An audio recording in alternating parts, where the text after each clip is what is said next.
That is what he is telling you. That is what I'm saying when I speak for a single authorial intent as opposed to a varied authorial intent. This is Burnt Marshwiggle, hosted by Joshua David Ling and Alexander Robertson. A long-form podcast about metaphysics and swampy stuff. Whenever the heck they want to make one. Here on the Poets at War Creative Network. I'm a burnt Marshwiggle, but my spirit's lit.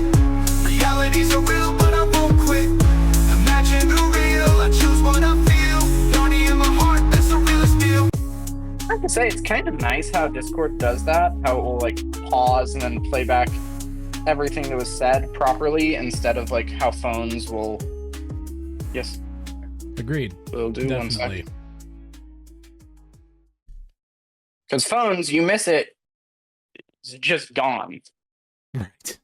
Right. Oh man. Okay. Tell me. All right, you ready for this? Yeah. So let's set the stage a little bit. You posted a video. Can you say the title in the channel so people can see it if they want? What is it? It is something along the lines of allegorizing the Lord of the Rings, or I'll the get Lord it. of the Rings isn't allegory. I'm pulling it up right now. It is the Lord of the Rings doesn't quote really mean anything. Right. Mm-hmm. Channel Is what it name? was.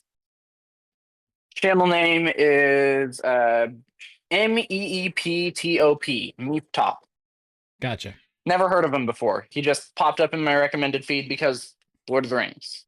And you listen to a lot of existential people, I've noticed, in video essays. Yeah. I do listen to a lot of existential people in video essays. Well, existential is a good thing to fight against and to kind of brush up on, because it is the dominant, actually like decent philosophy as far as like its ability to reason amongst the populace, right? Yeah. Which I'm going to get into, but the other thing that this obviously touches on is we did the variety show a little back, you, me, and Brendan, on Death of the Author. Yep. And this was kind of the main thing that I was getting at, and I think the reason, correct me if I'm wrong, this is me reading between the lines with you because we know each other really well. It seems like your main reason for posting this was he's wrong, and kind of sort of how he's wrong, but you're not sure why some of his arguments still hold up. Yes, correct. I could tell that he was like working off of some form of existentialist individualistic philosophy with his like, you're imposing the meaning on the text. He was also fighting against the authorial, any form of authorial intent. Like that's the hardest I've seen someone just completely ignore authorial intent ever. Right. Yes. At least philosophically speaking. Right. At least philosophically speaking. Mm-hmm. But the other thing that I noticed was that he is like entirely and completely against the it's a core element of his worldview is nihilism. The world doesn't actually have any meaning whatsoever. We're just imposing meaning on everything. Right. Which is something that Farley's talked about extensively in Mm-hmm. KU. Knox Unplugged for people unaware. But it was something that he's talked about extensively in KU, and this is just like full-throated nihilism, and it made me sad. Right. And this is why, like, when we talked in our Death of the Author episode, you were kind of taken aback that I wouldn't argue so strongly for authorial intent. Yeah. Right. And you're still kind of like, exactly. Josh has got a weird thing, but I'm not quite understanding it. This is the thing that might unlock my point of view for you. Okay, so got it. That's why I got really excited about it. Okay. The first note that I have is Tolkien hates what he calls allegory, because he hates anyone but God speaking what I put in quotes revelation, and is purposefully distancing himself from being the quote God of the text, meaning Lord of the Rings, and instead more of its birthing mother. He talks about this in what's it called, on fairy stories, right? Yeah. This is the main point that he's trying to make, is that he is taking beauty that he sees and sewing it together to create a tapestry that of course has meaning and of course has point and of course has purpose, but all of that is secondary to him, what he sees as the quote unquote birthing mother, regardless of the gender thing, whatever. Like he is actually just trying to bring a new figurative soul into the world through his storytelling, right? Like that's his whole point, right? Yeah, so which is the distinction that he makes between allegory and history, because he sees what he's doing as so much more in depth than what a simple, straightforward like Pilgrim's Progress or Pilgrim's Regress, as good as both of those are, right, it's completely different. Yes. And so basically what we've got here, moving on a little bit further, allegory in this case is kind of a useless term that basically, when you get down to the roots of it, it just means the thing beyond. It means the meta of, it's talking about a thing, right? So for us, it's pretty much a useless word. So let's just throw out allegory at the moment. Like we can argue about what that means, but that's not really the point of what we're talking about. Unless you want to do like 20 minutes of definitional work at the beginning of your conversation about allegory, stop using the word allegory. It doesn't actually mean anything because nobody knows what it actually means. Right. Tolkien would probably put it in the category of analog. I like, if he was going to use that strong a word, I would put it more in the frame of what he's railing against as moralisms, which is what I'm about to get to. Yes. Tolkien actually hates moralism. That when you're reading, this kind of story or that kind of story, like Three Little Pigs, right? And the moral of the story is, et cetera, right? Tolkien probably wasn't a fan of Aesop's fables. Probably not, but at the same time, he probably understood. They're also short enough he might have been. Well, the thing is, even Aesop's fables are all kind of like, it's in the same literary vein as Christ's parables, but Tolkien, of course, would never go against Christ's parables because Christ is the one who creates truth. So yeah, it's totally different, and that's what I'm kind of getting at here. He hates it because it makes the journey pointless, the journey of the story, by raising the true destination up farther above the beautiful and good journey.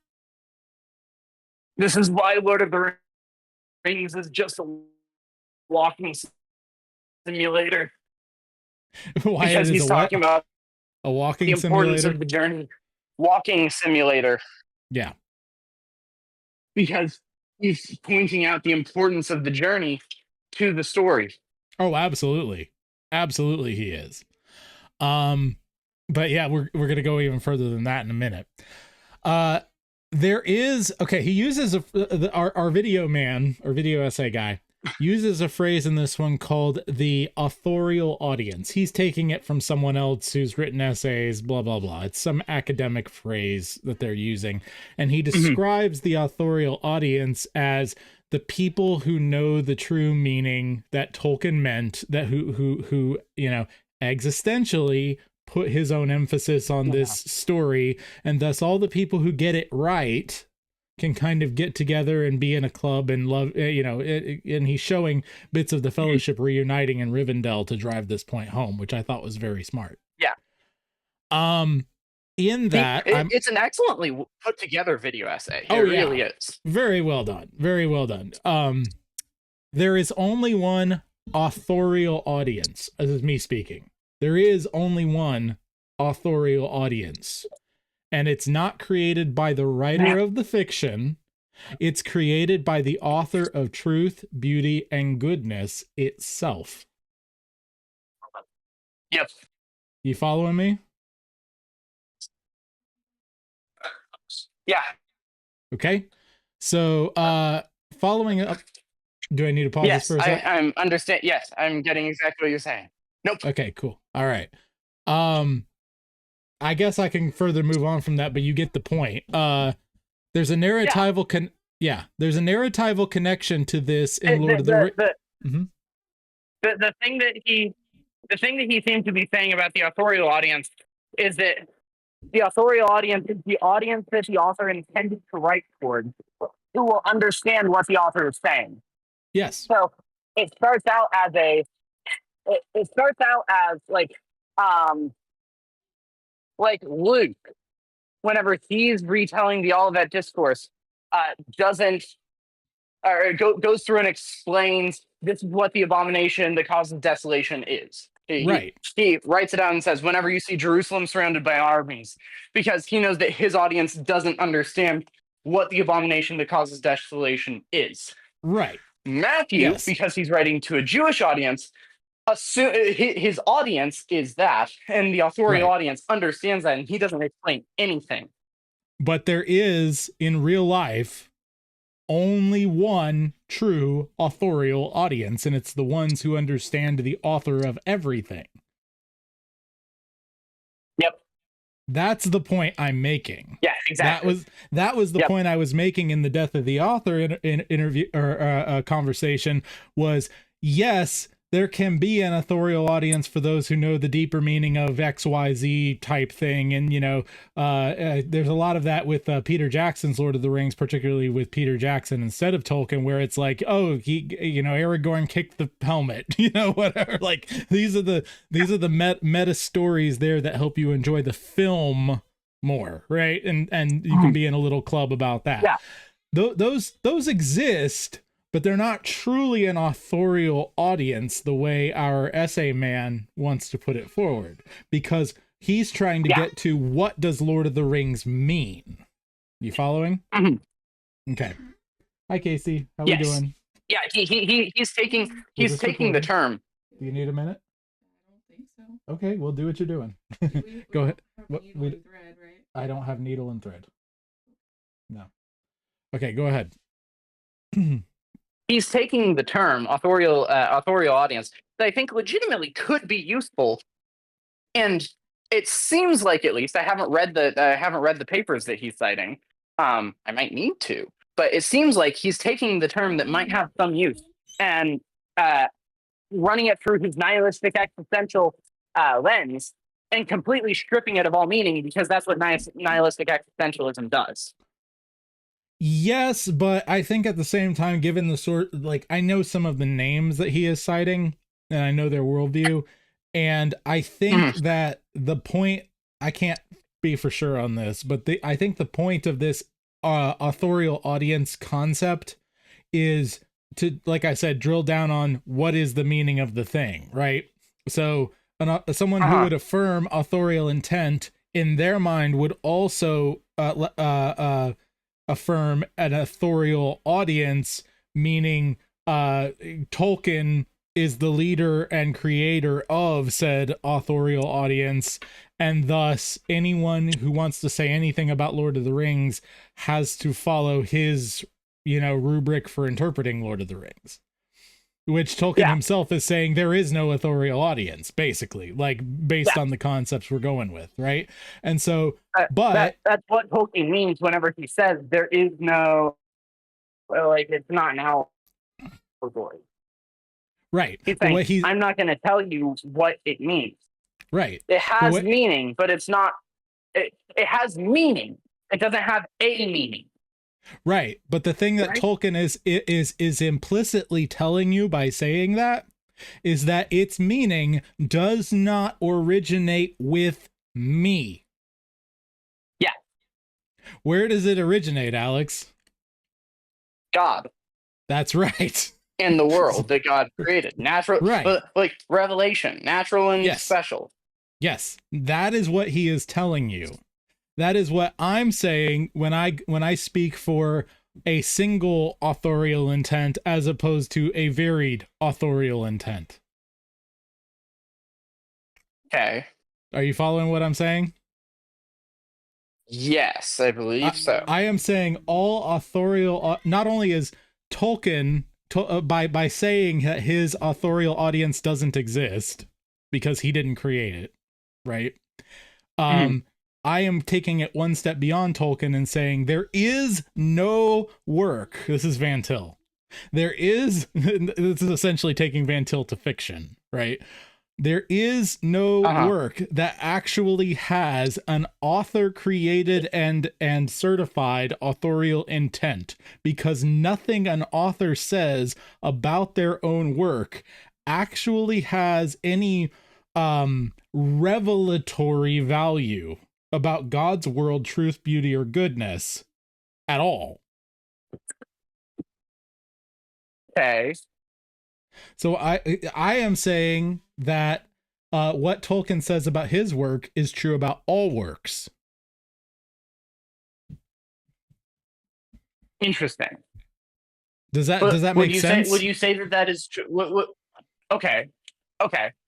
Mm-hmm. Does that hold true with direct allegories like Pilgrim's Progress? Because yes.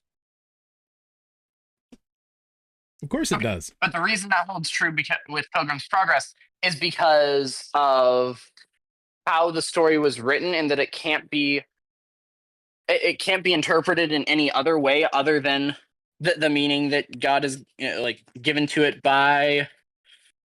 Well, people can interpret things all kinds of right and wrong ways, right? Both the authors themselves and the audience can interpret works of fiction in God's universe as meaning or being heralds of meanings that do or don't exist. Like humans err. That's what we do best.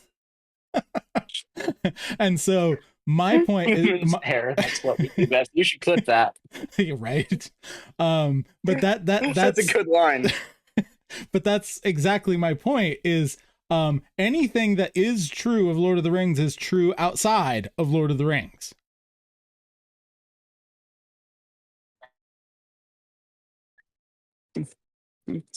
Are you following me? Can you repeat that? Anything that is true of Lord of the Rings or Pilgrim's Progress or the Chronicles of Narnia or whatever is true outside of the Lord of the Rings, the Chronicles of Narnia, Pilgrim's Progress. Because it's a proper reflection of the world that God has made. Right, exactly. Okay, yes, I'm following. I understand exactly what you're saying. Yep. It is a re-paraphrasing of God's world. And anything that we get right is because God said it, not because we said it. Yeah. Yes. Okay. Yeah. Now you're seeing what I'm saying. Okay. There's a narratival connection. Yes, I'm understanding what you're saying. Okay. There's a narratival connection to this in Lord of the Rings because Sauron is seeking to be the author of a new world and push his interpretation over all other life, while the other characters are just being who they're created to be.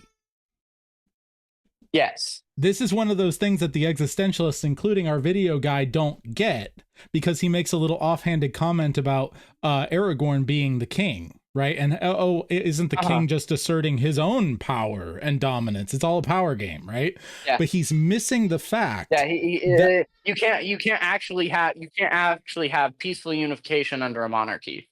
Right, that's what he said. Yeah. And so this is the point, insane. But this is the point, though. He is the rightful heir. In other words, he is the one that Iluvatar made through natural revelation, through natural providence, is the better phrase that I would use, to be the king. That's his job. That's his place in the world. He is the king, right? Yes. So this is a big difference. This is something that the existentialists just can't get. They go nature, nature, industrialism. Nature will always win. Okay, cool. I'm always on the side of nature. The end. Yeah. Power. This is how we get rings of power. Yeah. Anyway.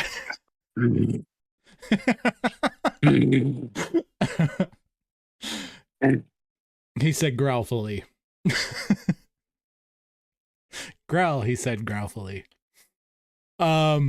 Yes, exactly. the other narratival connection I wanted to make was, and this is where Tolkien can't fully escape moralisms. There is a moralism in Lord of the Rings. It just doesn't happen at the end. It happens right before the third act climax really begins. Can you tell me where? I'm talking the book, not the movie. In the book. Oh, it's Sam's poem. That's right, at the Tower of Carathungal. Is that what you're saying? You got it. Yeah. Yeah, And at the Tower of Carathungal. In westward lands beneath the sun. Yep, you That got one. it. Yep. And so on top of that, what do we have? What is the last part of it? Now, keep in mind everything we've been talking about. Soldiers, stand down. We're temporarily shifting gears for a commercial offensive. Attention all creative forces. The Poets at War Creative Network is calling you to the front lines of faith and artistry. From our command post, we're broadcasting a different strategic operation each week. The General's Report, poetic essays from the trenches of Christian creativity. Creators and Crusaders, interrogating the finest minds on the artistic battlefield. Poetry Bootcamp, forging the weapons of modern epic verse. The Broodcast, our covert gathering of literary commandos. And stand by for special deployments, Burnt Marshwiggle, navigating the theological quagmire. And Jubal's Wardrobe, sonic and visual artillery direct from HQ.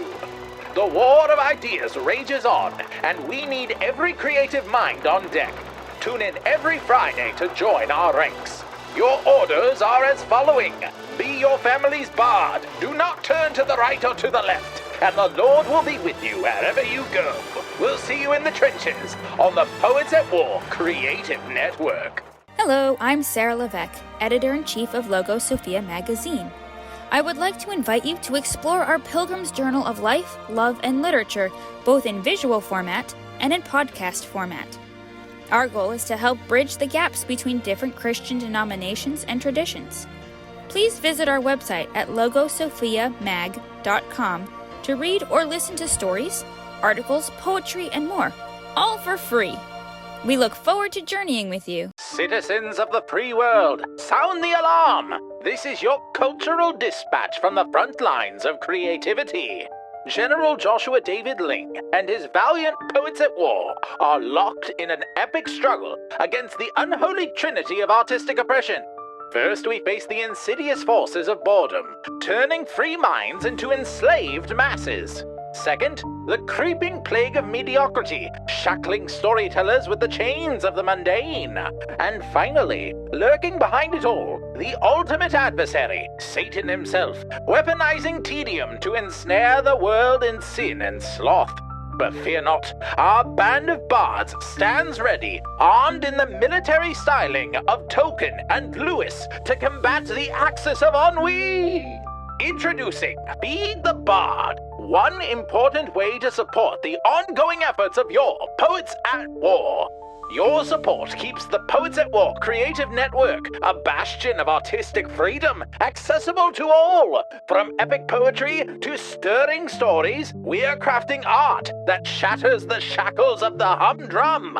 Though our fellowship may be small, our art strikes with the force of Andúril itself. Every coin you contribute arms our volunteers with provisions to keep their artillery aimed at the enemy and encouraging your hearts. Remember, we're fighting for the tales that truly matter, stories that awaken the soul and kindle the imagination. By supporting Feed the Bard, you're not merely helping General Ling, you're joining a quest to reclaim the realms of Christian artistry with unmatched style and substance. So take up arms, brave patrons!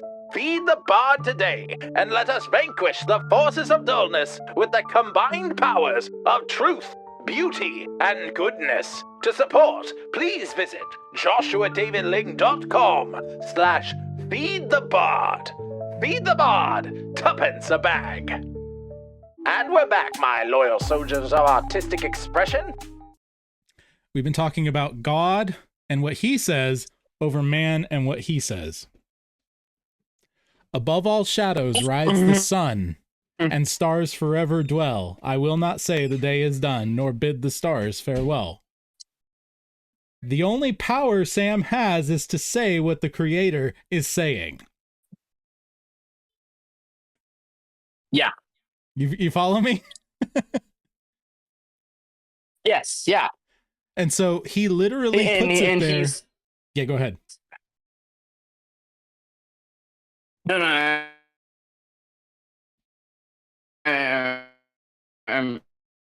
I'm trying to. You're definitely roboting like crazy.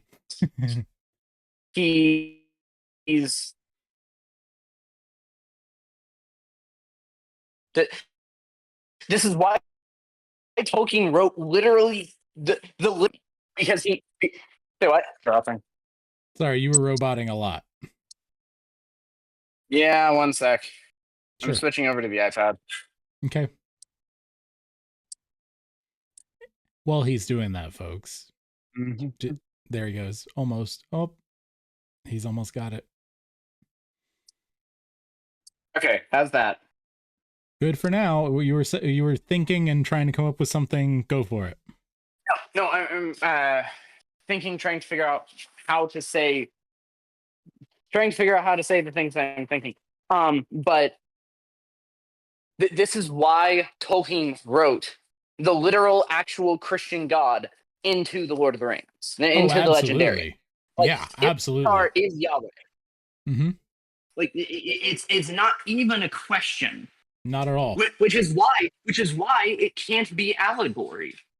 Like Tolkien's distinction between allegory and history actually makes total sense whenever you look at it like that, because he's not writing allegory. He's just writing stuff that happened in our world, effectively. Right. Yeah. Is what he's saying. Mm-hmm. Right. That's what he's saying, and that's what our video essayist missed completely. One sec. Sure. While he's 1 second, one of the things I'll mention to y'all folk, above all shadows rides the sun and stars forever dwell. Yeah, he puts that just before the climax because he's demonstrating the moral after he gives the moralism, as opposed to doing the moral after you've already seen it. That's a common thing that a lot of stories do, so keep that in mind. That's hi, yes, absolutely. Demonstrating the moral after you give it's the what is it? The old Baptist preacher thing. I'm gonna tell you what I'm gonna tell you, then I'm gonna tell you what I told you. Yeah, exactly. Yeah. Mm-hmm. Yeah, it's that thing. Yep. Except done artfully in fiction. Right. Yes. But the thing that I was going to say, one of the things that drove me batty was whenever he said, whenever he was talking about Bilbo and how he always felt a connection to between Bilbo and his grandfather. Yes. I'm like, oh, that's super cool. And he said, now if I were to say that Bilbo represents my grandfather, that's insane.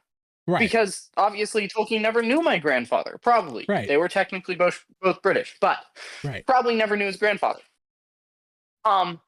However, if I were to say that Bilbo represents generations gone by and the wisdom of the past and the trauma that they have had and the trauma and how they deal with that, like that whole spiel. Well, and how they left it to the next, and how they left a lot of their trauma on the unsuspecting next generation.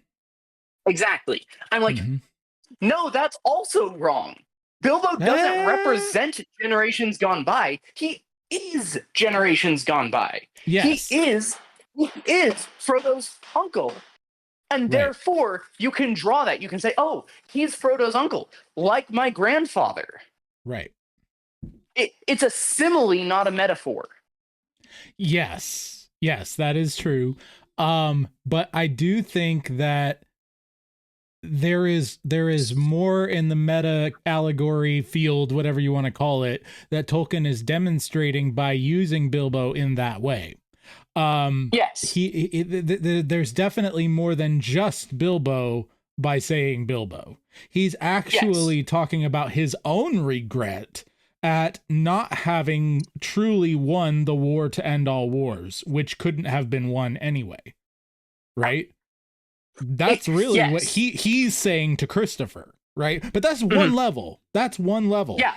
And that's why it resonates on all these other levels, is because God made Christopher Tolkien and J.R.R. Tolkien and our video essayist and his father. Exactly. Right? Like dude's nihilism is infecting. Dude's nihilism for our world is infecting the way that he looks at fictional worlds. Right. Absolutely. That's the problem, because I can look at Bilbo and see the things that he's saying, like that old paternal affection, that like relationship there, and I can see that, and I can appreciate that. I can get the exact same thing, or at least a very similar thing, by looking at my father or my grandfather, because they are the same thing. It all goes back to Adam, man. Exactly. His nihilism for our world, that the world doesn't have any inherent meaning, that this like industrial revolution bull crap is causing him to not be able to interpret the book, because he doesn't understand that reality has meaning, and so does the book. It's not one for one. It's not like this is the only meaning that it can have.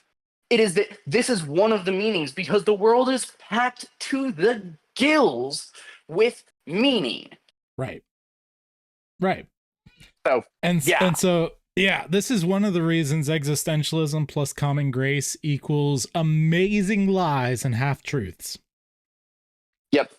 That's what's what the my term note says. what's the term that Tolkien used? Is it on fairy? No, mythopoeia. Is it Chesterton? No, lies breathe through silver. Lies breathe through silver. Yes, there's that. But I was thinking it's either Tolkien or Lewis. I was thinking the Chesterton line where he specifically says it takes a lot of truth to float a lie. Yes. I really like the way Chesterton puts it. But yes. And so with that, we come to a second penultimate note here. This is why having a strong conscience, which I put down in parentheses, sense of truth, must include a strong sense of goodness and beauty as well. Otherwise, your conscience is like a wasp in critical theory, unable to speak to goodness and beauty in an existentialist landscape. Yep, exactly.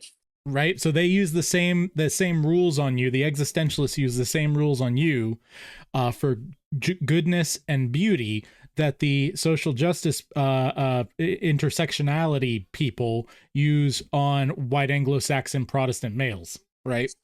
Yep. It's the idea that you can't speak to this because you don't have the right qualifications, right? Yep. And so we, as Christians, need to understand that there is nothing that God has not spoken of in the Bible, at least implicitly. And that's one of the biggest things. Go ahead. What is the Van Til quote? The Bible is authoritative on everything on which it speaks, and it speaks on everything. Yes. And that's is that Van Til or is that Augustine? I think it's Van Til. No, I don't think it's Augustine. I think pretty sure it's Van Til. If it's not Van Til, it's someone like J. Gresham Machen or someone like that. But the point being that I don't think people realize this is one of those things that's really hard to speak to the newer conservatives like the J.D. Vances and things of that nature, where they want to say, like, and your Jordan Petersons and all those folks, they want to say, yes, look at this beauty, look at this truth. And they'll even go as far as to say that beauty and truth are there because the creator gave it and all this other kind of stuff. But they're not willing to say that everything that is to be said is at least implied in the scripture. Yep. Right. And that's a hard thing even for artists to deal with, because we want to think that we're being original.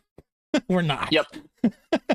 This is why I'm very happy to play in my little Vantillion sandbox when it comes to writing my own stories, right? Like, I'm happy to use Joshua's tropes. hot take. Solomon was right. There's nothing new under the sun. Absolutely. But there's a lot under the sun. You know, And there's a lot of fun stuff to play with. there's a lot under the sun, and there's a lot under the sun that hasn't been talked about for a long time. That's right. That's right. And so with that, the last thing that I had is he had some crying moments at the end where he's really getting honestly, very sincerely, I'm not calling into question his feelings at all. They're very, very sincere feelings about kind of wrestling with the fact that in his nihilistic worldview, you know, Lord of the Rings can't mean anything because he can't existentially put anything on it, essentially. Yep. Because of what Tolkien said, but also because of kind of the way Lord of the Rings goes about things and blah, blah, blah. The reason he's feeling as hard as he does, he doesn't even know himself. And he's very clear about that. He doesn't really know why he's getting choked up in this video and then this recording. The real reason, truth is slipping past his watchful dragons. Yep. And exactly. We need to pray for folks like this who can see the beauty in Lord of the Rings, who can say honestly things like, it makes me want to be a better person, but they don't know why. Right? Yep. And this is why the church needs to be hovering around all these poets who are getting people to feel and going, you know why you're feeling that? There's this other book over here. You should read it. It's called the Bible. Yep. And it explains exactly why Lord of the Rings makes you want to be a better person. Yep.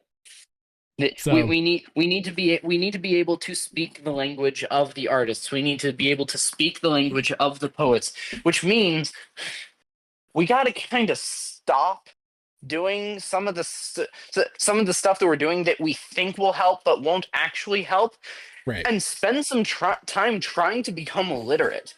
Because we are completely illiterate. You're good, Starling. We are completely illiterate in the modern church today.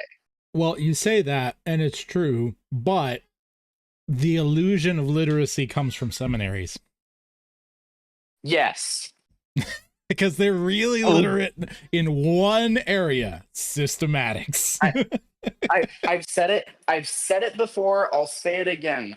I believe that if you were to take the easily discernible messages from the Chronicles of Narnia, if you were just to take what is on the page, not even the deeper meaning, you stay on the primary meaning of the Chronicles of Narnia, you will have better theology than 90% of pastors today. Might need a little help with ecclesiology and a few other things, but you know, yeah. Okay, but totally. I'm just going to point out, 90% of pastors today are Baptists. Yeah, totally. Is the non-ecclesiology in the Chronicles of Narnia worse than Baptist ecclesiology? I said ecclesiology, I meant eschatology, but yeah, totally. Oh, I'm still with you. Okay. Yeah. I'm still with you. Yep. But yeah, no. Go ahead. I'd at least argue a little bit that the eschatology of no. I'd straight up argue it. The eschatology of Narnia is better than the vague amill or the hardcore pre-mill that we have. The Dispy pre-mill. Yes, dispensational premillennialism. That's because that we have in most churches today. It's because it is a variant of historical pre-mill. It just is. Yeah. But yes, I agree with you. So the one thing I really want to come back to though is the idea, before we wrap up, the idea of this was the thing that I couldn't communicate very well in the Death of the Author episode, right? There is only one authorial audience, and it's the people who read the Bible. Yep. If you read the Lord of the Rings and don't read the Bible, you didn't get Lord of the Rings. If you read 1984 and haven't read the Bible, you don't get 1984. If you read Good Omens by Terry Pratchett and Neil Gaiman and don't read the Bible, you didn't get it. Yeah. Exactly. That's my point, right? Which is crazy. That's the one that I like bringing up because the opening lines are so close to blasphemy. Mm-hmm. Like uncomfortably close. We've talked about this before. I'm not sure if we talked about it on recording. We have. But yeah. It's just so yeah. Yep. The origin of completely agree. species. You don't read the Bible, you don't get it. Yep. It's just the way it is. Because in order to get okay. What would Aquinas say about what you're saying right here? Aquinas would jump around it, but I'm pretty sure that he and Van Til agree on this point. Aquinas would see. Here's the thing: you're going. The question at that point is natural law, right? Is natural law enough? Is natural law enough for a man to understand something without reference to scripture? As a Van Tillian, I have to say no. Right. Yeah. I don't believe that. But the thing is, I also believe that God wrote upon the heart of man everything he needs to know to make conscious decisions about things and observe and use his faculty and reason. Like he gave that part of the scripture to man, and man knows what is right or wrong instinctively, but can't connect the dots without scripture. Right. Romans 1. Right. So I'm arguing that the natural law isn't enough to give you truth, the only thing that will set you free. I'm equating truth with salvation if you are a human who is actually reading it and is not completely deceived by Satan in regard to.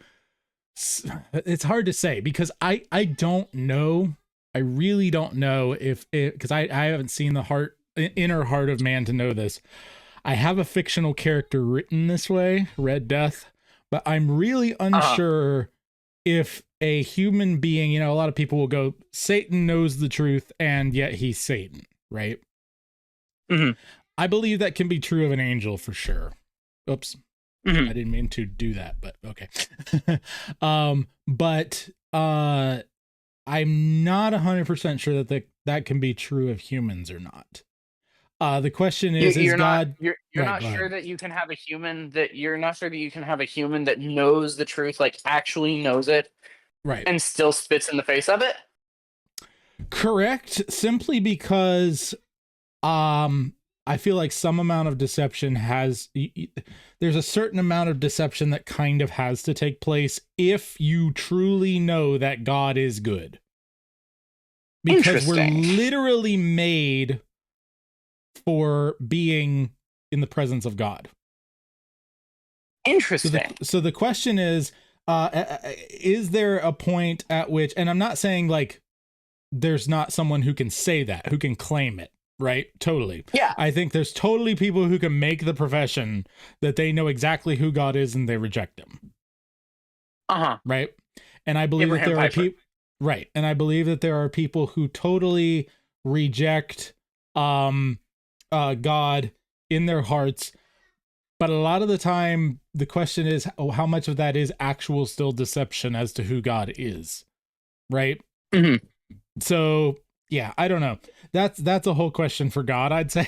And as far as the scripture goes, I think it leans on the side of man rejecting God as opposed to what I'm saying. But there are arguments to be made on both sides. Okay, so how is what is your thinking in regards to that with Harbingula? Harbingula. Is Harbingula deceived?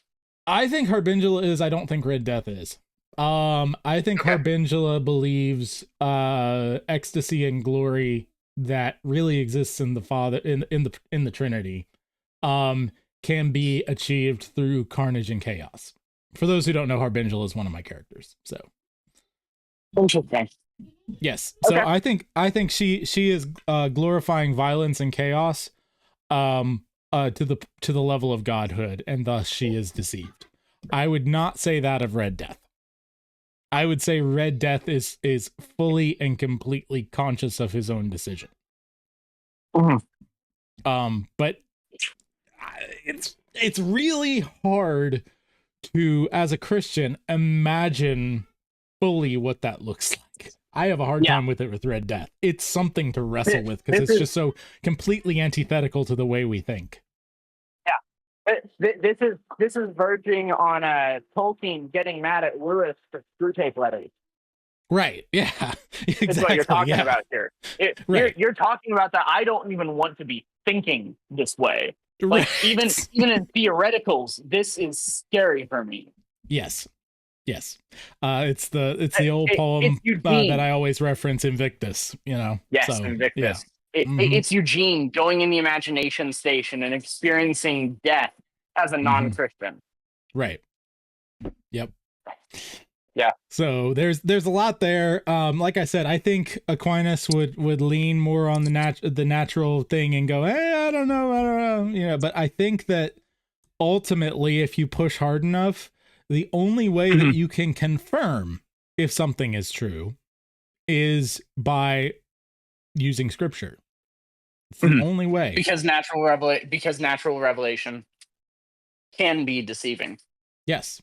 And because natural revelation is in bondage.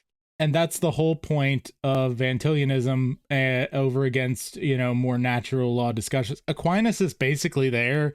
Like, a lot of people make a big deal about the differences. The only real different view of epistemology that I have found as opposed to Van Til and Aquinas, which are really close, is Gordon Clark. And that's, yeah. And that's a whole other discussion. But getting yeah. PTSD to when you were trying to explain it to me. Well, let me wrap this up, and if I want to go back to that, we can. You have anything further to say to the people listening? No, I don't believe so. Go watch the video for yourself and give us a comment on what you think. What your take on the video is. And tell them Poets at War sent you. Yeah. Let's see if we can get them on. That'd be a cool guest. Yeah, that would be fun. All right, everybody. Be your family's bard. Do not turn to the right or to the left, and the Lord will be with you wherever you go. We'll see you next time in the trenches on Poets at War. Marshwiggle, still standing strong in a world of doubt. I'll keep marching on. Faith over fiction, hope over fear. Even in darkness, Narnia's still here. This has been Burnt Marshwiggle, hosted by Joshua David Ling and Alexander Robertson. A long-form podcast about metaphysics and swampy stuff. Whenever the heck they want to make one. Here on the Poets at War Creative Network.